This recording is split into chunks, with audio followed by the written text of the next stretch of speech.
선생님. 선생님 안녕하십니까? 반갑습니다. 예, 오늘 네 분이 오시니까 아주 좀 우리 저 뭡니까 우리 수성구의 우리 반에 반상이 하는 느낌이 듭니다.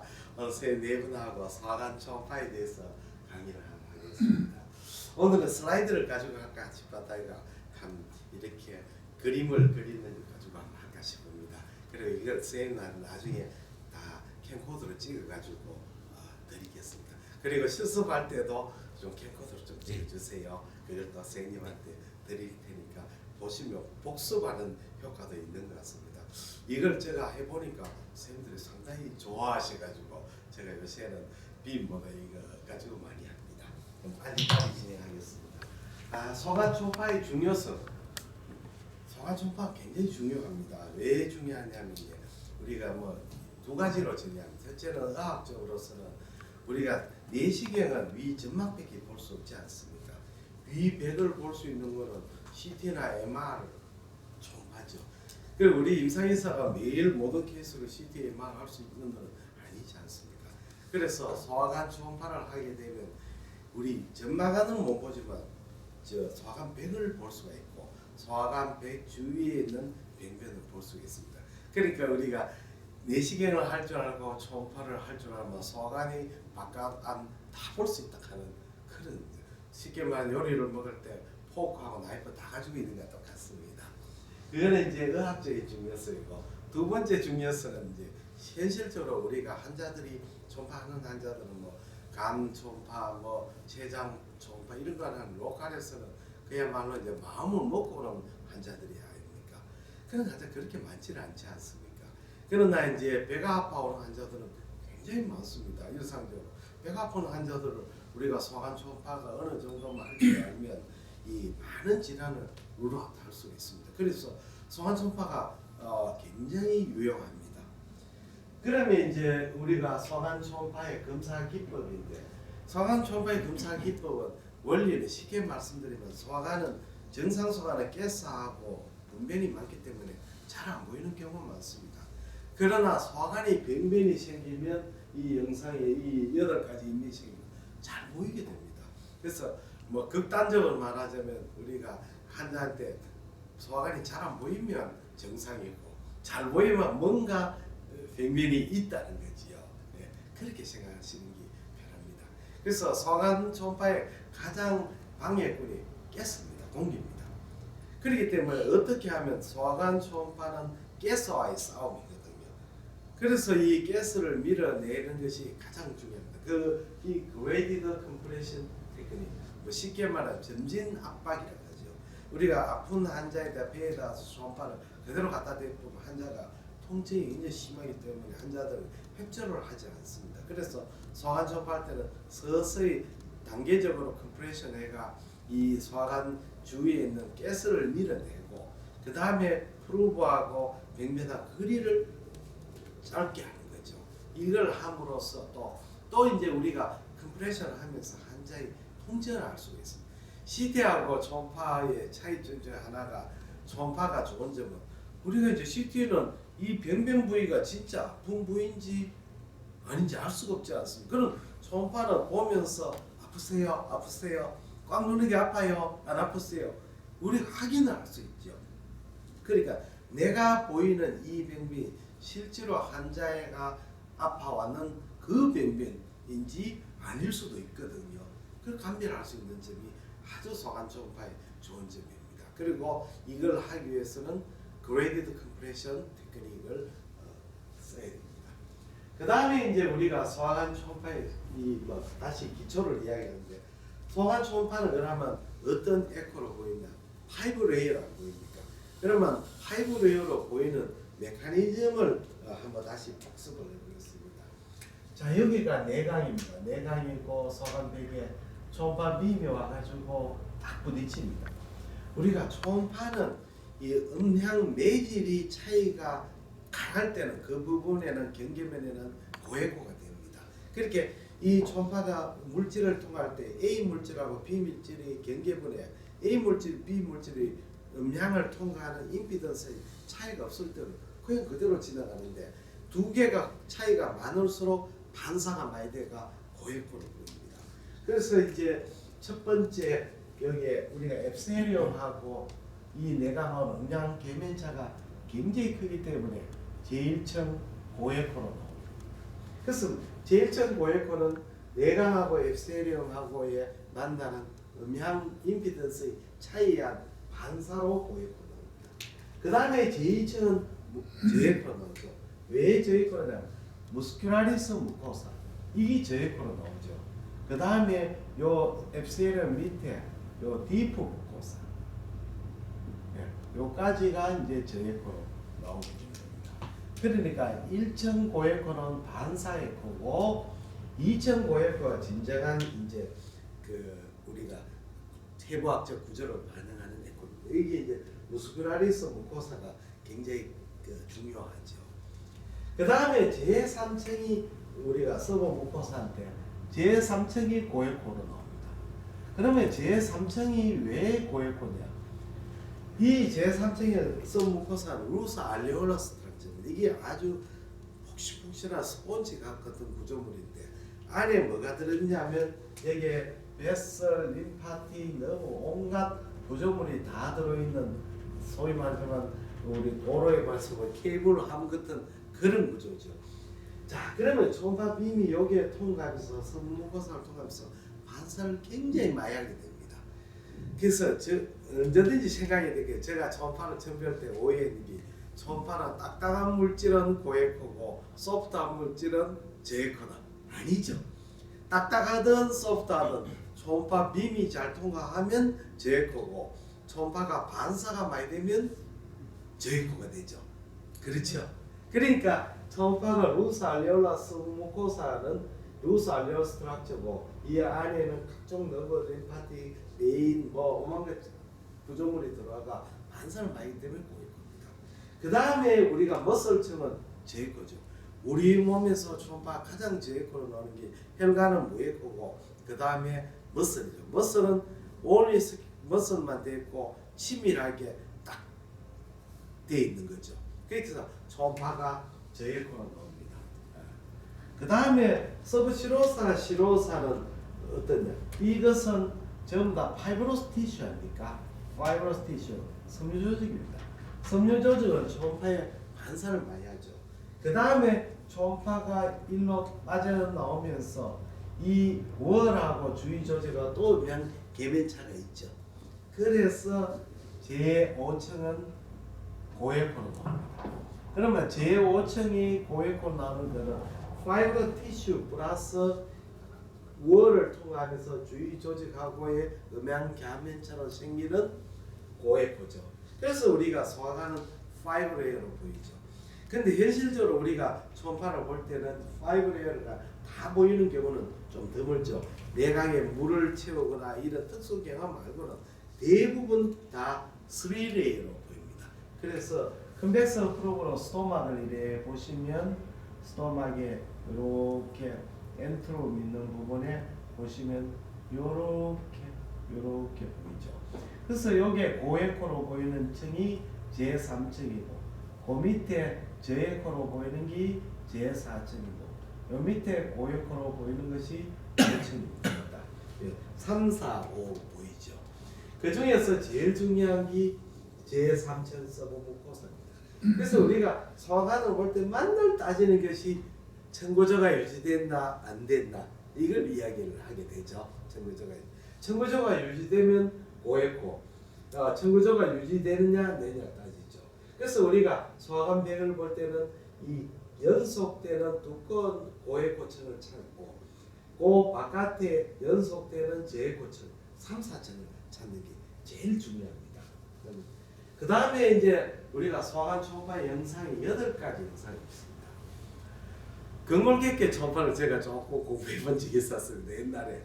그래서 근골격계 앞으로 필요할까 싶었는데 조금 배워보니까 근골격 초음파 굉장히 단순합니다. 병이 뭐 있습니까? 본 프랙처, 뭐 텐던 럽처, 이디마, 프루이드 컬렉션, 포린 바디, 뭐 종양, 뭐 몇 가지 없거든요. 굉장히 단순한데 병 파솔로지컬 다이그노시스는 굉장히 간단한데 어려운 거는 이제 이 텐던이나 이게 무엇이냐 하는 아나토미가 어려운 거지요.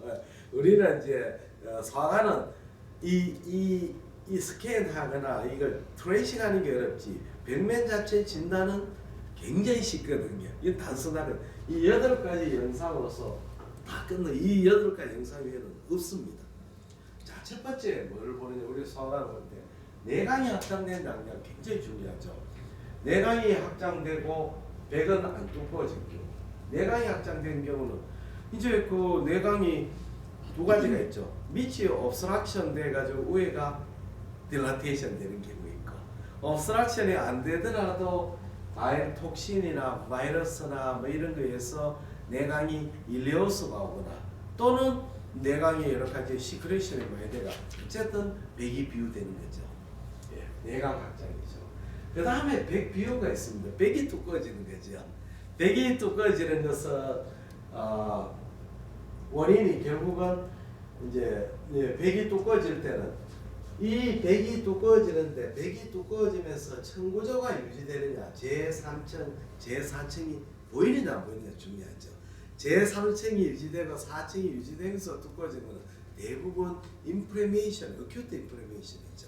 어큐트 인플레메이션 내가 염증이 되거나 그렇게 되면 안에 베슬에서 이 프루이드가 보이고 또 염증 세포가 침윤되고 어쨌든 어큐트 인플레메이션에서 대부분 청구조가 유지되면서 백이 비유가 되는 거죠. 그러나 이제 크로닉 인플레메이션 되가 파이브로시스 되거나 이렇게 되거나 또는 튜머가 캔서가 침윤되어 버리면 청구조가 파괴되어 버리는 거죠. 그래서 청구조가 유지되느냐 안 유지되느냐가 백비유에서 가장 중요한 소견이 됩니다. 자, 그 다음에는 우리가 이제 요 두 가지 컨비네이션을 잘해야 됩니다. 우리가 소관 초파나 보면 이제 뭐 터미널 일륨이나 시쿰 이런 걸 볼 때 이제 내강 확장돼 있고 백은 두꺼워지지 않는 이런 경우는 대를 바이럴 인펙션 경우가 많죠. 바이러스나 뭐 노로바이러스라든지 이런 바이러스 인펙션이나 톡신에 인듀스돼 이런 경우는 대체적으로 내강은 확장되고 백은 안 두꺼워지죠. 두 번째 경우는 내강도 확장되고 백도 비유된 경우가 있죠. 그렇죠. 그런 경우는 대부분 이제 그 박테리얼 인펙션이나 바이럴 인펙션 중에서도 백을 침윤하는 침윤성 백면에 의한 거죠. 그런 경우에는 대부분 이제 인펙셔스 엔테로콜라이티스입니다. 다시 설명되면 자 이렇게 백이 내가 소관을 보니까 내강만 확장되어 있는 거. 두 번째는 내강도 확장되어 있고 백도 두꺼워져 있는 거. 이런 것은 대부분 감염성 장염인 경우가 많죠. 네. 그런데 문제는 자 초음파를 보니까 백이 두꺼워져 있고 내강은 확장이 안 됐다. 내강 확장이 없거나 또는 내강이 수축됐다. 그러면서 백은 두꺼워졌을 때 이럴 때 뭘 생각해야 되겠습니까? 이거는 절대로 인펙셔스 생각하면 되죠. 인플레메이터를 말할 때 있죠. 뭐 우리가 많은 그 뭡니까 TB라든지 배체라든지 얼솔 크론스라든지 뭐 이런 캔서라든지 이런 걸 생각해야 되죠. 그래서 우리가 소관 초음파할 때 내강이 확장되고 백이 안 되면 내강 확장되고 백 비유되고 어큐트하게 급성으로 왔을 때는 인펙셔스 감염성 장염을 생각하지만 내강도 별로 확장 안 됐고 오히려 수축되고 백이 비유되면 절대로 인펙셔스 엔테라이티스 아니고 다른 질환을 생각해야 됩니다. 이게 제일 중요합니다. 이해가 되셨죠? 뭐 단순한 이론 아닙니까? 세 번째는 종계죠. 이 메스가 생기가 내강으로 돌출하는 거야 내시경으로 뭐 문제없이 보지만 문제는 바깥으로 돌출하면 내시경 할 수 없습니다. 특히 이제 기스트 같은 거죠. 기스트가 안으로 돌출할 수 있지만 바깥으로 돌출할 수도 있거든요. 이렇게 되면 초음파는 우리가 알 수가 있지만 내시경은 전혀 알지 못하는 경우가 있습니다. 그래서 우리가 가끔 이렇게 종계 기스트를 초음파로 추정할 수가 있습니다. 다음에 궤양이죠. 이로전 같은 걸 우리가 내시경으로는 초음파를 알 수가 없습니다. 궤양으로 알락하면 적어도 조건이 두 가지가 있습니다. 첫째는 궤양 부분에 백이 두꺼워져야 되겠죠. 이 부분은 이디마가 생기기 때문에 궤양이 있는 부분에 백 비율가 있어야 되고, 또 백 비율가 있으면 뭐 에코는 어떻게 되겠습니까? 에코는 떨어지죠. 요 소견이 있고 복판의 을사의 중앙 부분에 고에코인 을사 네크로틱 머티리얼이나 또는 에어가 있을 수가 있죠. 그런 거는 고에코로 나오지 않습니까? 그래서 반드시 우리가 계양으로 초음파로 디텍션 되려면 이 주요 계양으로 의심되는 부분에 이 백비유가 동반돼야만이 알 수가 우리가 추정할 수 있습니다. 경우에 따라 이렇게 백비유가 두껍고 선상 에코가 이렇게 포플레이션 되는 것도 선상 에코로 보일 수가 있죠. 그렇죠. 계양.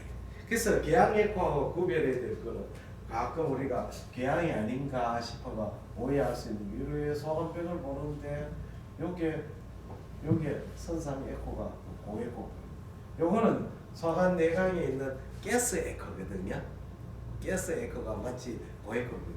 그거는 감별하는 점. 때로는 요 백이 좀 두꺼워져 있는 것처럼 조금 기다리고 알 수 있습니다. 어떻게 알 수 있냐면, 자, 우리 소화관 백 중에서 프렉시브한 부분이 어디까지 있냐면 서브무코사까지 프렉시브를 합니다. 머슬은 프렉시브를 하지 않죠. 무슨 뜻이냐면 소관백이 이렇게 그냥 이렇게 있다가 소관백이 이렇게 무게를 형성할 수 있지 않습니까? 무게를 형성하는 것은 앱세리움하고 서브앱세리움하고 무스큐라리스 무코사까지 따라가지 머슬은 안 따라가거든요. 안 따라가거든요. 그래서 스토마도 보면 폴더가 굉장히 클 수 있잖아요. 그거는 이 서브무코사까지가 탄력성이 있는 거죠. 머슬체까지 탄력성이 없는 거죠. 그래서 이렇게 자세히 보시면 요 두꺼워졌는 것처럼 보이다가 좀 있으면 요 머슬처럼 괜찮거든요. 예, 보시면 알 수가 있습니다.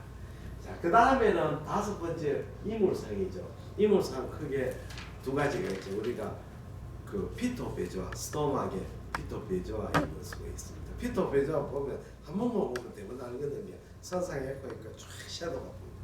그 다음에는 골스톤 안에 있거나 골스톤 일리오스 있거나 그렇죠. 이런 걸 봅니다.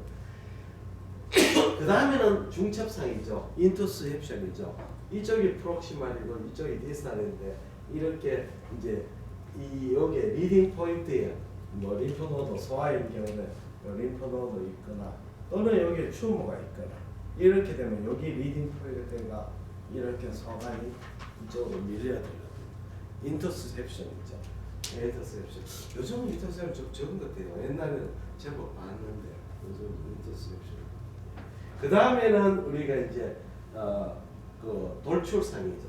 요거는 우리가 오늘 하려는 아펜디사이티스하고 다이버티큐라이티스죠.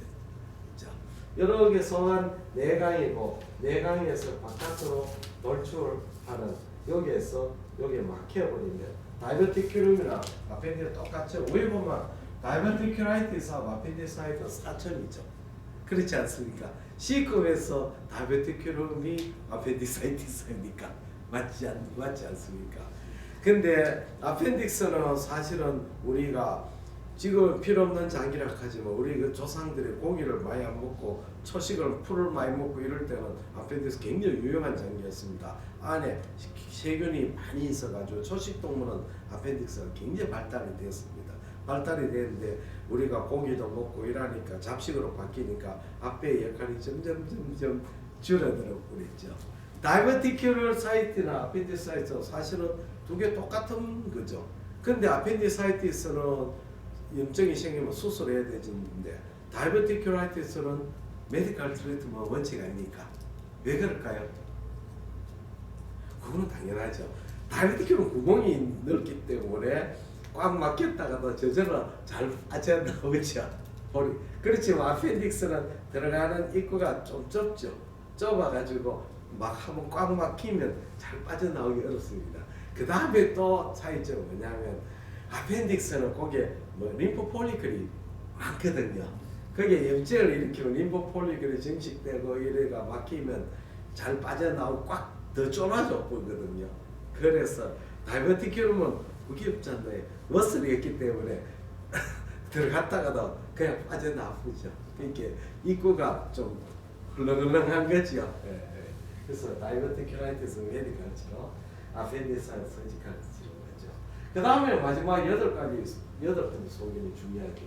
자, 어떤 소화관 병변이 있을 때 병변 주위에 여러 가지 염증성이 나오죠. 첫째는 이 병변 주위에 뭐가 생겼습니까? 세포가 병변에 캔서 같은 거 주위 조직을 침면하게 되겠죠. 침면하면 침면상이 여기 보이겠죠. 그렇겠죠. 침면 캔상에는 암 침면이 보이고, 그 다음에 이 림프노드 에나지먼트가 또 만들 수 있겠죠. 그 다음에 염증이 생기기 때문에 주위에 팻트가 오가 이 병변을 퍼지지 않게 해서 덮어 써주는 거죠. 그 다음에 뭐 종양이 아니고 그냥 인펙션에도 마찬가지죠. 프루이드가 보이가 액체 저류가 생기겠죠. 그 다음에 주위에 병변이 보이죠. 이 말은 뭐냐면 우리가 소화관 질환을 볼 때 가령 아펜디사이티스 같은 볼 때 아펜디스가 좀 커져 있더라도 주위에 프루이드가 안 보이고 염증 소견이 없으면 가인 아펜 만나를 한번 생각해 봐야 되고, 아펜드 다이메터가 그렇게 안 높더라도 프루이드가 보이고 패트가 보이고 그러면 아펜디사이트 가능성 많죠. 이것이 포পু레이션 되거나 앞배가 적더라도 아펜디스 있죠. 그러니까 이 우리가 병변 소견을 볼 때 주변 소견이 어떠냐가 굉장히 초파 진단이 중요한 겁니다. 이것이 진짜 병이냐. 자, 그러면 우리가 이 설명을 다 했습니다. 그러면 마지막으로 앞배를 스캐닝하는 법에 대해서 좀 말씀을 드리겠습니다.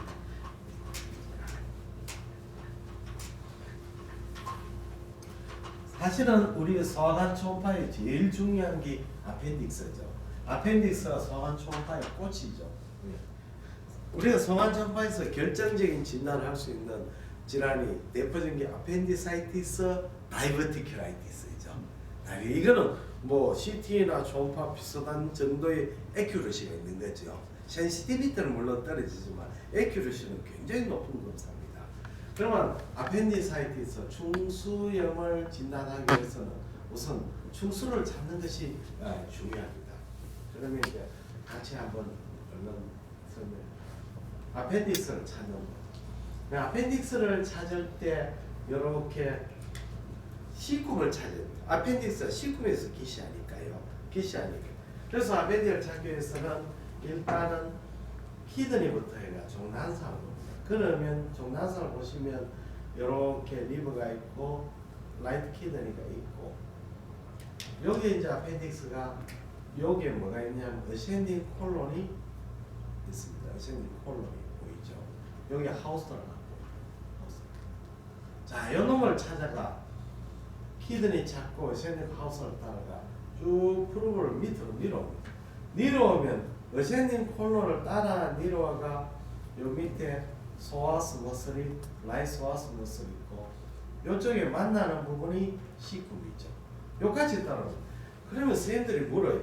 바로 여기 갖다 대지 왜 여기부터 시작이 귀찮고로 내려오느냐. 목적은 두 가지입니다. 첫째 하나는 요 하우스트라를 보는 거죠. 하우스트라가 보통 염증이 없는 어센딩 콜론의 하우스트라는 솔리드하게 보이죠. 대변에 이제 물이 흡수되니까 솔리드합니다. 만약에 이게 솔리드한 워터리나 세미 워터리라면 어센딩 콜론에 뭔가 염증이 있는 거죠. 그 다음에 중요한 것은 뭘 봐야 됩니까? 여기에 보시면 아주 작은 하우스트라 위에 뭐가 보이냐? 월이 보이죠. 제에코 월. 콜론 월이죠. 이걸 봐야 됩니다. 이게 내려가다 이게 갑자기 두꺼워지면 뭔가 이상이 있는 거죠.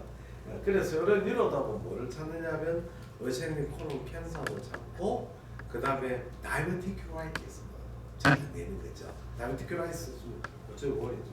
자, 이렇게 내려가 이제 밑에까지 내려오게 되면 여기에서 프로브를 이렇게 행으로 돌리면 초음파상에서 포인트가 어떻게 보이냐면 이렇게 보이죠. 같이 실수해 보면 아시지만 이렇게 라이트 일리아나 아트리가 있고 라이소아스 머슬 있고 그 다음에 여기 터미널 일리움이 딱 보입니다. 그러면 터미널 일리움이 안테리어 월이고 포스테리어 월이고 이 포스테리어 월이 굉장히 중요하죠. 그 다음에 소아스 머슬의 어퍼 마진이 중요해요. 이 사이에 있는 부분이 메조 아펜딕스죠. 메조. 요거는 저예코로 보입니다. 요걸 찾는 것이 굉장히 중요합니다. 요 사이에 앞배가 있기 때문에 그렇죠.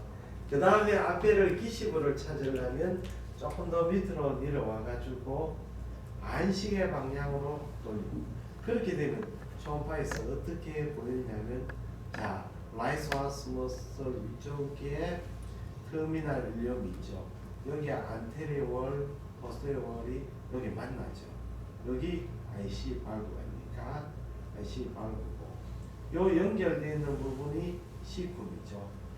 그다음 라이소아스 머슬입니다. 여기에서 요 사이가 메조 아펜딕스입니다. 요 메조 아펜딕스 여기 메조 아펜딕스 저희 코죠. 여기에서 C쿰에서 기시하는 튜블라 스트럭처를 찾습니다. 여기 아펜딕스의 베이스죠. 찾습니다. 잘 안 보이는 경우도 많습니다. 그런데 자세히 보면 경우에 따라서는 이 베이스 안에 에어가 보일 수도 있습니다. 그러면 이거 틀림없는 거죠. 이걸 딱 찾고 나는데 그 다음에 요 놈을 따라 가지고 트레이싱을 해야 돼요. 요 놈을 따라가 트레이싱을 하게 되면 전파상에서 라이소아스 머슬, 터미널 일리움 요 사이 앞에가 하다가 엔드 이런 식으로 되겠죠. 그 앞에가 이렇게 길쭉한데 꼬불꼬불하니까 초음파상에서 보였다 안 보였다 보였다 안 보였다 하겠죠. 그래서 여기 이제 제일 어려운데 이렇게 따라가는 것이 왜 어려우냐면 요 앞에가 라이소아스 머슬의 여기 어퍼 마진이고 여기 터미널 일리움의 포스테리얼 보이죠.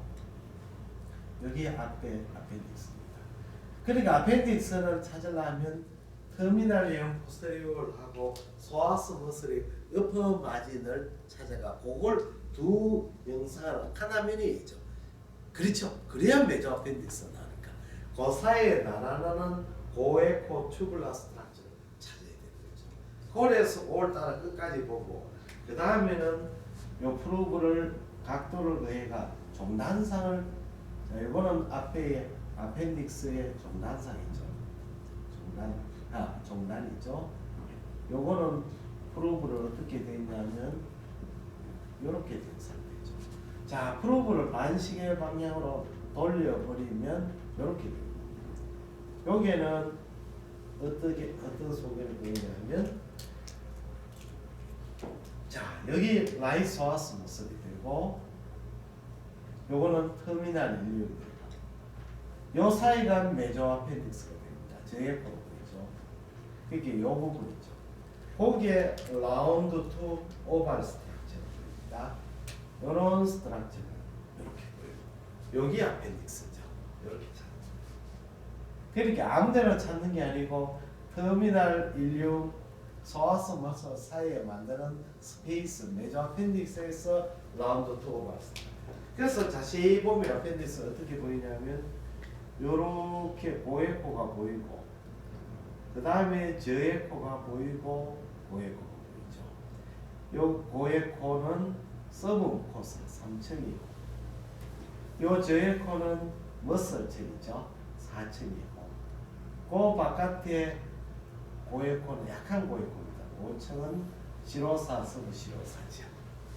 다이메타는 어디서 재느냐면 종단에 들어가면 요 횡단에서 고에코에서 고에코까지 재는 거죠. 이렇게 재입니다. 이렇게 재입니다. 약간 컴프레션한 상태였습니다. 이해가 되셨지요? 그러면 실습으로 해보겠습니다. 예, 강의 경청해 주셔서 감사합니다.